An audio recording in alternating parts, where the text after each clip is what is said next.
thơ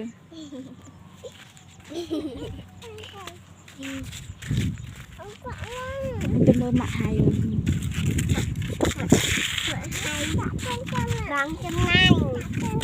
đọc tranh tê cái đá à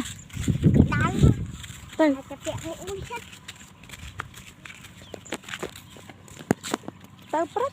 rất mạ hay thế mạ hay thế mạ hay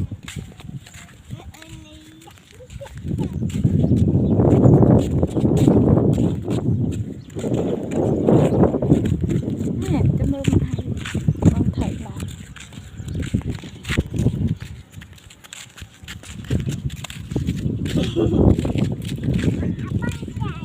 vâng tài tao hay vợ hay mà hay mà ôn nói đấy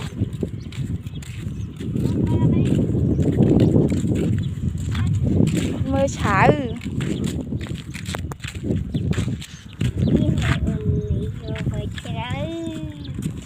mơ chả